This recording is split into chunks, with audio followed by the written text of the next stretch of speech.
What is up, YouTube? My name is MattyHunting6659, again, bringing you some more gameplay. This one is Domination on Array. Array is a pretty solid map. It's pretty big, so there's a lot of ground to cover, which is perfect for Soundhorning because people go, oh, I need to run a lot. I'm going to use Marathon and not Ninja. And that's when I am at my best, I find. For those of you that haven't heard of them, I have the Turtle Beach PX5s. Which are basically what they are is they're 7.1 Dolby Digital surround sound, so I can hear all around me and whatnot. But the nifty fact and the reason why they were $249.99 plus taxes, because I am a Canadian, I love taxes so much, is they're programmable. So what programmable is you can program what you hear, not what you hear specifically. That's what I thought it was originally when I first heard it. I'm like, yeah, I'm gonna hear this only. I don't have to hear gunshots or nothing ever again. It's just whatever. But actually, it's increased dramatically. So I can hear specifically reloads and footsteps a lot louder.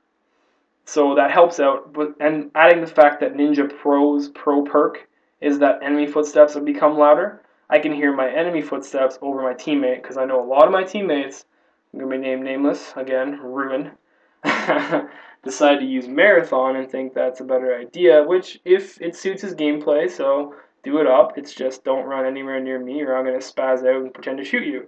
And if I'm in hardcore, I will actually get you, and that's not good. Anyways, so I feel it gives me an advantage, heads like sound wise. Like people are either using their TV with a standard Bluetooth, or they have like the Turtle Beach 21s or the 11s, like the very basic, more standard edition ones. Not really more stereo. That's the word, stereo.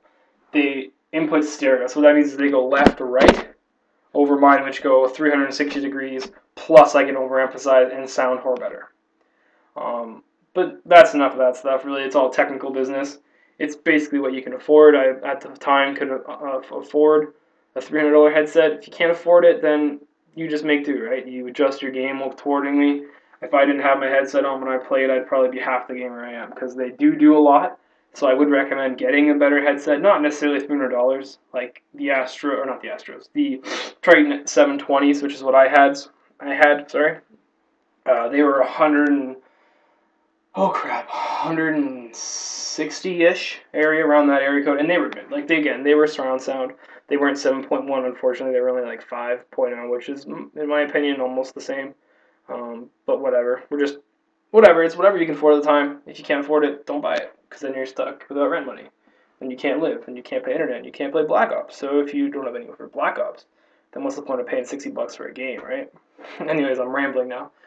So I wanted to talk about a little bit on how I personally play in an objective-based game. I'm totally for the objective. I don't like sitting in a corner getting 8 kills and 0 deaths, so my KDR jumps up 8 points. It's just, that's boring, I find. Like, I don't have, first off, I don't have the attention span for that.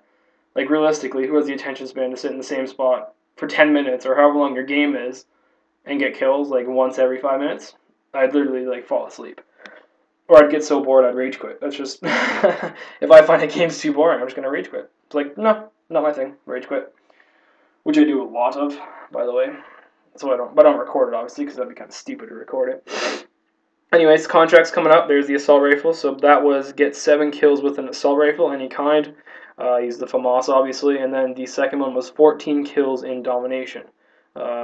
Pretty easily, like, it's not too difficult. Like, there is a difficult factor if you're playing against 6 guys that actually know what they're doing. But if you're playing against 6 random people, it's a lot easier. As you can see, I'm pretty much going Python only at this point. That's because I have a Python one. It's not in the same game. You don't have to get it in the same game 5 times. It's 5 times over the 40-minute period or however long the contract lasts. But I figured to get it out of the way. Look good on YouTube to get 3 contracts in a row. So I'm just a go hard like that. Sorry. Anyways, back to how I am as a gamer. I personally am an objective player, but I'm what I call a safe objective player. So what that means is I'm not going to jump on B flag or try to cap B flag over and over and over again until I die about 20 times and then get the guy the last time. I'm not really about that. I don't see the point in that. It takes 200 points to win a game of domination in pub, basically. You gotta get 200 points to win. And you get 1 point of flag. It's pretty simple math here.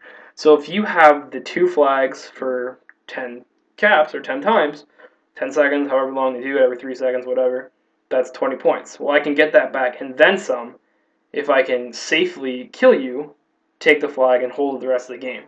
And like as long as you're not in a situation where you're down big, like 160 to 60, there's really no need to worry about it. Just cap those 2 flags. Number one rule that I see a lot of underskilled gamers, I'm trying to be really polite about this, is they cap all 3 flags. They think the more flags they cap, the better off you are, which is incorrect. If you have more of a Slayer on your team, like everyone's designed to roll, I find people just generally take to that based on, oh, watch this first. Shoot the guy through my teammate's head and get the kill. Yes! Anyways, back to what I was saying. If you have a Slayer type player who's going to hold the team back, or not hold, sorry, pennant, like keep the other team away from your flags, it's pretty silly to cap all 3 because they're going to spawn randomly now. It depends on where you are and where your teammates are positioned where they're going to spawn now over where their spawn is like next to a flag. They're not going to spawn generally next to a flag, but in that general area where the AI feels it's safe to be there, quote unquote safe. Even though you have a chopper. See, they 3 cap at this point, and I'm just like totally pissed off. I'm like, fuck, now I gotta check behind. Like, it's more about your teammates, like, too, right? Like, if you 3 cap, they're spawning anywhere. Like, I had to run back here and catch these guys in the corner because they were gonna spawn behind me. And if you spawn behind me, you kill me, and I don't want to get killed. So, little bit of knowledge here. I got flashed, but I was looking at the kill feed. I knew who my teammate's name was, and noticed that he got killed, not him. So I picked that guy off. So just the little things you gotta look out for. Basically, I pay attention to the little things like that. As you can see, they're capping C. I'm throwing stuns to stun them. Obviously not to kill them. That way, when they cap it, then I can kill them and they'll spawn somewhere else nearby. Look at me just spray. How do you guys watch this? Ugh. What the hell? I don't have no accuracy whatsoever. And this is when I get a little risky. Watch this. So I'm gonna scope in. Nothing. Scope in. On him, miss. Not on him, kill. Thanks, Treyarch. Like, I just didn't understand that. That's why Infinity Ward has, in my opinion, the superior game. I went into a little bit of detail in my last video, but basically it's just the frames per second. I prefer that over the Black Ops, whatever they do. I think they do have at some points 60 frames per second, but they drop it, like it goes up and down, where Infinity Ward and Sledgehammer Games, I guess now, demands that you stay at 60 frames per second the whole time during the experience, which I find is better.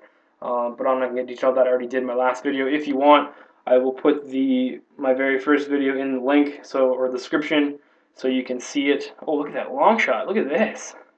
Maddie with a sniper rifle, huh? I might do a sniper-only gameplay just from seeing how relatively good I'm doing, but depends how it turns out. Obviously, if it's bad, I'm not going to put it on YouTube.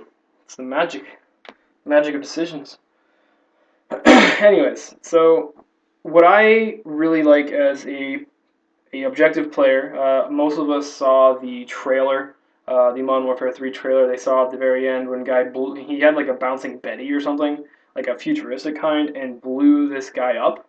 420, he's the Robert Bowling. I'm going to say Bowling. I don't have it off the top of my head. Bowling, who's the community manager of Modern Warfare 2 and all that, whatever, Infinity Ward, blah, blah, blah. Basically, it's a point streak now, so it's based on points, not kills.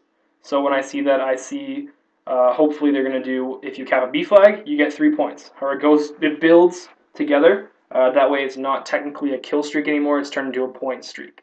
That's what I'm really looking forward to as a objective pace gear. It's going to make people do the objective, which is good, because sometimes you're going to find people that don't do the objective, and it's just a really big piss off.